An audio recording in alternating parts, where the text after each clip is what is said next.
Welcome to The Foundry, where leaders are forged daily. Each week we investigate themes of leadership, entrepreneurship, and mindset with some of the greatest minds in real estate. And now, the data scientist of real estate, George Roberts.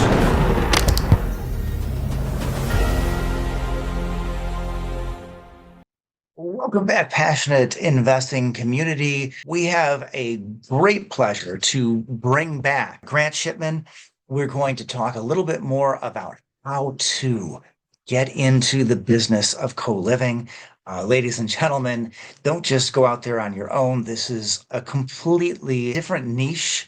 He's going to tell us what works, what doesn't work, how some people fail in the business. It's a great business, but even in the greatest businesses, there are pitfalls. He'll detail those. We're going to talk more about regulation, where to purchase, and he's also going to share a couple of very fascinating anecdotes about certain types of co-living that he's been personally involved in. So with that, we're going to welcome back to the show, Grant, and we'll join in progress. So thanks for joining us. You can call up and get an idea of how excited the planners are for your project. Of course, sometimes they turn the very moment that the project, or once you purchase it, now all of a sudden they become adversarial. But it's still way better to have those conversations. But of course, these ordinances can change. Is there, you mentioned cities and some of our bluer states on the West Coast as places where you might not want to buy. But is this more of a suburb thing or a country thing? Maybe the margin of suburb to country? Where's the very best place to position one of these? So anywhere a real estate investor would like to invest, co-living is going to be that and better there. And that's, for instance, some people in my training wanted to get, downtown Denver or Austin. And they can do that. And they can actually have a house cash flow, which is incredible, right, in those downtown areas. However, in places like El Paso, Jacksonville, the greater Atlanta area, when you have suburbs where you have similar prices of rent, but much lower priced housing, right? So I mentioned a $420,000 house I have. If that was in the greater Denver area, we'd be looking at, about a $650,000 house. So a house that's lower cost, but still in a place that's 50,000 or more people is going to cash flow a whole lot. Where if somebody is like, yeah, but I'd really like to get a house in such and such, big city or that more area. Well, that's great.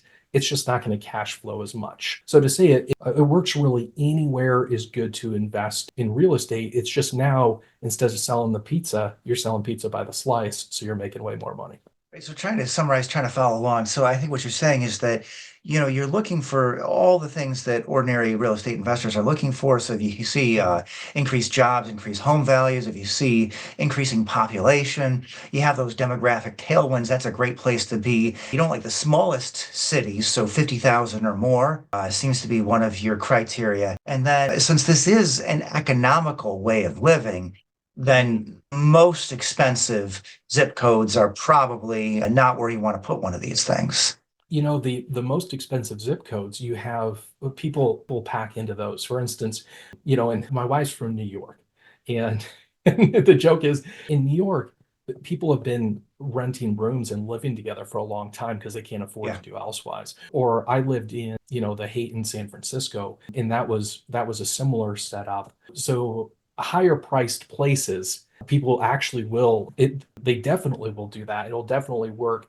It's just, again, everything is more pricey in those higher priced places. So, people are going to be paying $1,000 a room, instead of $750 a room. Right. So, and 1,000. Right, but probably not enough to make it as remunerative as something that's somewhat more economically priced. Okay, so I like it. So again, there's quite a wide geographical range that one can cover. And I was just wondering if you had any suggestions about the regulations. I would imagine cities, big cities are going to be the first that are going to have this on their radar, and then potentially have some investment killing regulations. Is there anything further that you would look for and say, like, oh yeah, this is the sort of city, the right size, probably not going to go against you? Mm. So the first thing before regulations, the easiest way to find regulations is simply Google that jurisdiction. Is it a city? So Google that city and just type in their code enforcer phone number, Yeah. or email, and just call or ask. There'll always be a code. I shouldn't say always, almost always be a code that says that what can live in a single family house is either people related by blood or law, or no more than blank unrelated adults. So no more than 5 unrelated adults, no more than 3, no more than 2 unrelated adults. It'll say something like this.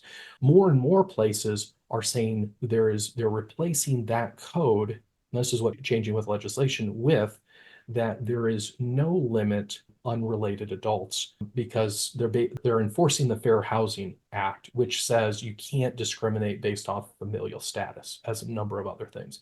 So to say that, to not be confusing, the due diligence is simply Googling to get the email address or phone number of your code Yeah. enforcer or planning official, and they'll be able to answer, or they'll be able to get back to you. And what I say is always do it. It must be 5 or more unrelated adults. And the reason is because, like you said, laws change. I actually had one city I was in, the laws changed. What did they change? 4 times in 2 years. It was absurd. This was back in 2019 and 2020. And so, what I think is the most important thing for anybody considering doing this, and just to say, it is the cheapest and fastest way to get to financial freedom, but the laws can change. And what you need to do then is follow the spirit of the law. So, you want to get a house that is not going to bother the neighbors. It's probably going to be on a corner lot, so you have lots of parking. Yes. It's going to be the right, it's going to have no more than 3 bedrooms to 1 bathroom. It's going to be a nice house that when you take that over and co-living happens, either the neighbors appreciate it because now you have more responsible adults in the neighborhood, or they don't even have a clue because a lot of neighbors don't talk anymore. So the spirit of the law, if you follow that, that's going to be great, because as the laws change, then it doesn't matter. Your house is a benefit, if anything. All right, great. I think we talked a lot about co-living has been successful, how it can be successful, but it's also kind of out there. I mean, if you're just, ordinary landlord, I understand why you're selling the education. I mean, this is something where you don't have grant have to have 100 units to do well. This can be very well spread out. You don't just have to have certain metros. Basically, it seems like it can work anywhere. I mean, I totally get where the education factor comes in. Well, the other end of it is that there's so many people who know, or at least think they know, how to become single family landlords. But this is different. I mean, you can't just go out there and, sure, talking to code enforcement, that's, de rigueur, but it's not enough. So tell us, how do people come into this business, which is such a good business, and fail? What are they doing wrong? Oh man. So this, I like to call this, what you just asked, George, is the $226 million question. Like, how do people come into this and not fail? And if $226 million of Silicon Valley startup would have asked themselves this question, they would not have failed. And this is something to be very, very direct on, is this co-living, you can make a lot of money because you're serving society in a powerful way.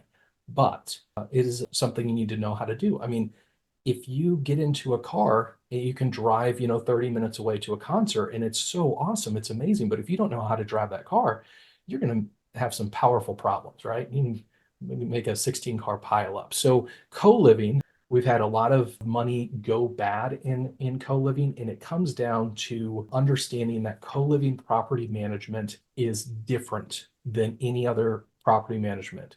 If you have traditional long-term property management, that's one lease on one property. If you have an Airbnb, that's still one lease on one property. It's just shorter. Or you can do midterm, that's still one lease on one property. When you switch into co-living, you have multiple leases on one property. We call it household property management. We are managing a household of people. And when that is done right, like we have a 40-point complete household system. So the household is set up in a way like the cleaning closet. We have a chore board. It's set up in a way that it's easy for the people to run it and be successful. Then the property manager stops by once a month for 20 minutes And it's easy to keep an eye on the property and make sure that it's going good. But if you're trying to do it without that knowledge, it becomes really difficult. And the only reason why I think I've been successful is I lived for 20 years in the intentional living community, which are like the hippies, the housing co-op people. Like these are the OGs of people who have shared, like strangers sharing a house, not because they have to, because they want to. I just copied all their stuff and I put it into a landlord tenant paradigm. And that's where I got my education. So like you said, if people want to get into it, don't make the mistake of thinking you know how to do this, because it's just like everything else. Wow. So do you have any stories from that sort of like commune, as it's called? Yeah. My family always jokes around about, Grant, how's your commune? So for 20 years, I had an early, I got married really young, and I had that marriage go poorly. I did the unexpected. I moved in with these hippies, and this one guy I asked, his name is Bruce. I said, Bruce, like, who's in charge here? And he goes, Grant, nobody's in charge. So that means all of us are 100% responsible. I'm like, oh, that's good. And it is to say is that's where I learned about this social need. I call it household, that I didn't realize I have. I think this who we live with, it doesn't matter how good your work family is or how tight you are to your extended family, who you share a roof with does things for you psychologically that nothing else can. And so that's where I learned about this hidden social need called household. And so, yeah, I healed up there. I felt great. And now I get to share that with like mainstream America, because the intentional living community, like, I mean, I lived in a place that had a vegetarian kitchen, right? I'm not a vegetarian. Most people aren't going to live in those places. So now it's growing mainstream, which is great. I love it. I love it. Anyway, I was hoping you'd give us something a little more out there. I don't know if you were. Like Can I just clothing challenge you to bring optional something just a Tuesdays or little something. more out there from the commune scene? Let's see, a little bit more out there. Man, I've never this is a question I don't know if I've ever gotten asked. So something that is pretty rad is I lived in a house that was created in I think 77, and it by 8 house members, and it said after a few years, 2 of those house members had to leave because they got so busy with their food co-op. It was taking off so much. Well, that food co-op is the grocery store called Whole Foods. And so these people, like this built up wisdom of how to share space together, how to do household, it is powerful. These people are all over the place. It's just, their living arrangements, like an organic garden, vegetarian kitchen, or everybody's into Zen Buddhism, like that packaging, it just doesn't fit most people. But when I saw, holy cow, the people who started this, like helped start Whole Foods, I thought, man, like hats off to the hippies, right? All right, I love it. I don't know how to top that. So what I want to say is Grant, this has been like a truly amazing interview, and we have so much I think that we could discuss. I mean, you got 2 books, and I think you're in the process of turning yours into an audiobook, and that's something I'm in the process of doing too. So I would just love it if I could, and if you'd be up for it too, if we could do another interview. I'd love to talk about Mm. your 2 books and also the authorship process, because I know I have a lot of people in our audience that are interested in becoming authors. And what I like about you is you're obviously a cut above. A lot of people get that book out there. It's like, yes, the book is my business card. But, I get that, and that's okay. But I think it's really huge when people put out a quality product, when they have a real story to tell, and put out that book that really does change people's lives. And I would just Mm. love to give that a full episode if you're up for it. Oh, of course. Yeah, without a doubt. Thanks for asking. Yeah, awesome, awesome. Well, I'll tell you what, with that, if you have a moment, we could go into my favorite series here. So this is our lightning round. Let's do it.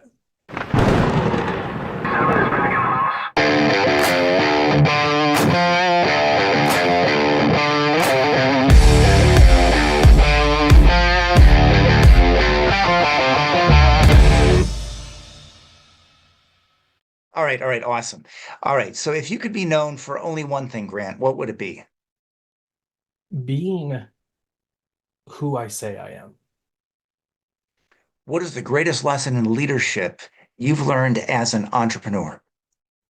To do what only I can do and delegate the What shit out personal of it. characteristic has been most pivotal to your success? Integrity, not meaning like doing the right thing, but like who I am is an integrated person. Like I like to follow people who are like they're a whole person. They're not going 10 different directions. Awesome. Okay, now that we got all the deep stuff out of the way, I've got my random questions. Tell me when to stop cutting the deck. Okay, stop. All right, top question. If you knew, oh, I can't believe it. I've got like, look how thick this is. And I end up keep asking the same questions. If you knew you wouldn't get hurt, would you rather skydive or view sharks underwater? I want to veto that because I've asked that one on the air already. In which activity would you like a By the way, lesson from an expert? So here, I can tell you what, I would like a lesson in co-living, but I've already gotten a lesson over the last 40 minutes in that. But for you, Grant, in what would you like to receive a lesson from an expert? from an expert, Mhm. I would say an expert in having, I'm actually calling up some people.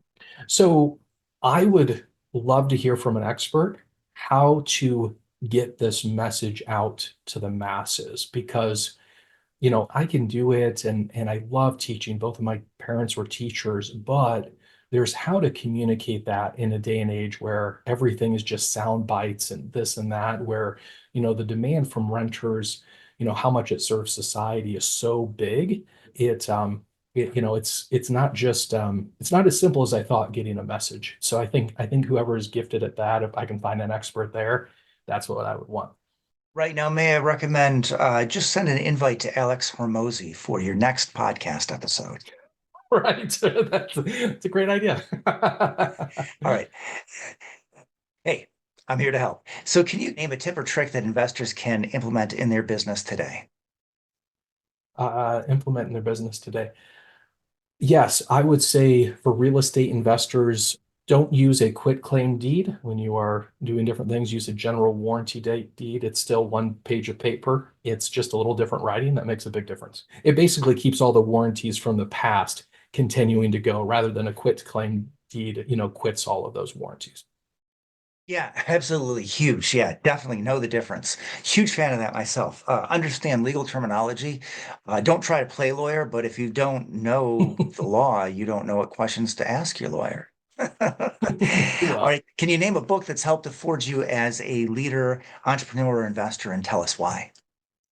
yes, there's the book Loopholes in Real Estate. It's by Garrett Sutton, who's the Rich Dad advisor on for legal matters.